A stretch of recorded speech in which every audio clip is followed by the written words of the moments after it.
The largest thing humans have ever built. Not a building, not a city, but a wall, stretching across mountains, deserts, and grasslands for thousands of miles. This is the story of the Great Wall of China and the centuries of labor, war, and ambition that built it. The idea of a Great Wall didn't start with one emperor. Long before unification, several separate Chinese states built their own defensive walls to protect against rival kingdoms and nomadic raiders from the north. These early walls were built from rammed earth, a technique where layers of soil were compressed between wooden frames until they hardened into a solid barrier. Everything changed in 221 BC when Qin Shi Huang unified China's warring states into a single empire and became its first emperor. Rather than start from nothing, he ordered existing regional walls to be connected and reinforced into a single, continuous line of defense along the empire's northern frontier. This project came at an enormous human cost. Historical records suggest hundreds of thousands of laborers, including soldiers, prisoners, and conscripted peasants, worked on the wall under brutal conditions. Many died during construction, and while the popular legend claims workers were buried directly inside the wall itself, most historians consider this more folklore than documented fact. Laborers faced grueling conditions, working far from home for years at a time, often in extreme heat or bitter cold depending on the region and season. Food and medical care were frequently inadequate, and forced conscription meant families could be separated indefinitely, with little say in the matter.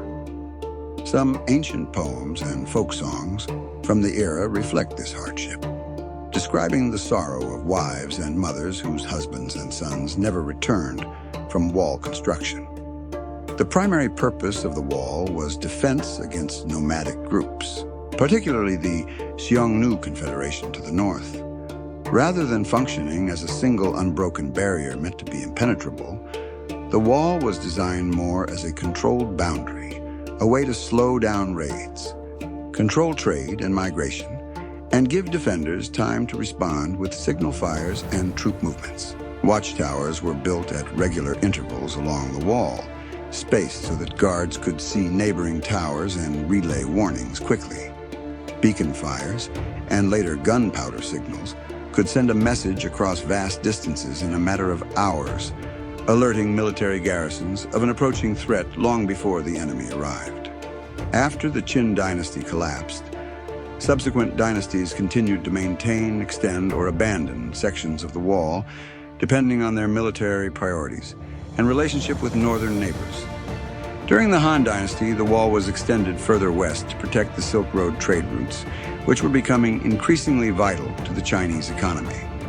For centuries afterward, wall construction slowed and many sections fell into disrepair.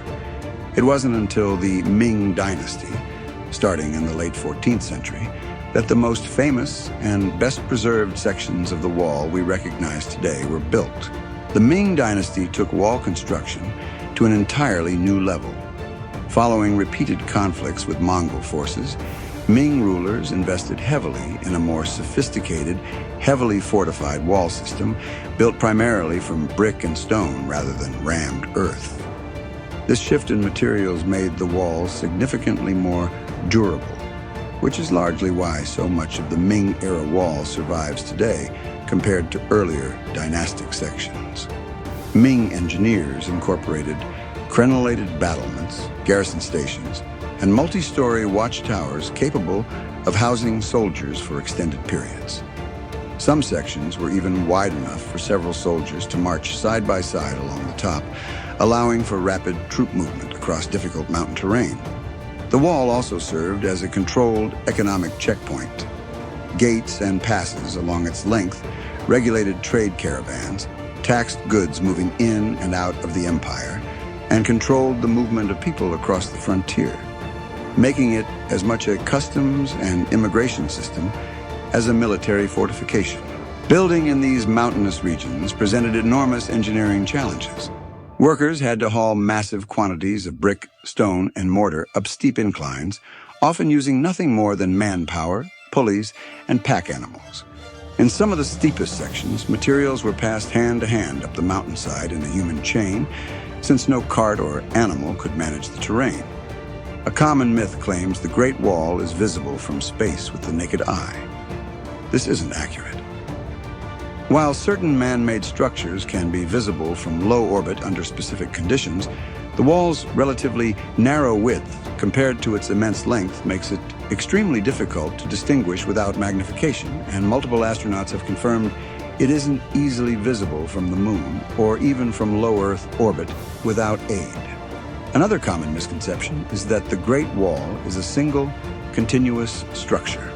In reality, it's a sprawling network of walls, trenches, natural barriers like rivers and ridgelines, and fortifications built and rebuilt across more than 2,000 years by multiple dynasties. Some sections run parallel to each other, while others were never fully connected at all. Estimating the wall's total length has proven surprisingly difficult. A 2012 Chinese government survey using modern mapping technology put the combined length of all wall sections, including branches and natural defensive barriers, at over 13,000 miles, far longer than earlier estimates based on visual surveys alone. The wall's effectiveness as a military barrier is still debated among historians. While it succeeded in slowing raids and controlling trade routes, determined invaders, including the Mongols under Genghis Khan, still managed to breach or bypass sections of the wall when sufficiently motivated. Its greatest value may have been logistical and economic rather than purely military, functioning as a border control system as much as a defensive line. By the time the Ming dynasty fell in the 17th century, the wall had largely served its original purpose. The Qing dynasty that followed, itself of Manchu origin, from beyond the wall, had far less need for a northern barrier and allowed many sections to fall into neglect once again. For centuries afterward, sections of the wall were quarried for building materials, eroded by weather, or simply abandoned to the elements. It wasn't until the 20th century that serious preservation efforts began, driven partly by growing nationalist pride and partly by the wall's emerging significance as a tourist destination. Today, the Great Wall is one of the most visited landmarks on Earth, drawing millions of tourists annually to its restored sections near Beijing. However, many more remote sections remain in a state of ruin, slowly being reclaimed by the surrounding landscape, unprotected and largely unseen by the public. Modern researchers continue to study the wall using satellite imagery, drone mapping, and ground surveys to catalog sections that have never been formally documented, some of which are only now being rediscovered in remote desert and mountain regions. More than 2,000 years after construction began, the Great Wall of China stands as one of the most ambitious engineering projects in human history. A monument built not by one ruler or one generation, but by the accumulated labor, sacrifice, and ambition of an empire that spanned centuries. Its legacy today extends well beyond its original military purpose. UNESCO designated the wall a World Heritage Site in 1987, recognizing both its historical significance and the ongoing challenge of preserving a structure so vast that no single organization could ever fully maintain it. Conservation groups now work section by section, prioritizing the most at-risk stretches while accepting that some remote portions may eventually be lost entirely to erosion and time. What began as scattered regional defenses, connected by one emperor's ambition and expanded by dynasties that followed, has become something far larger than any wall was ever meant to be, a symbol of endurance itself. Thank you for watching this video, and for more like this, subscribe to Industrial Origin.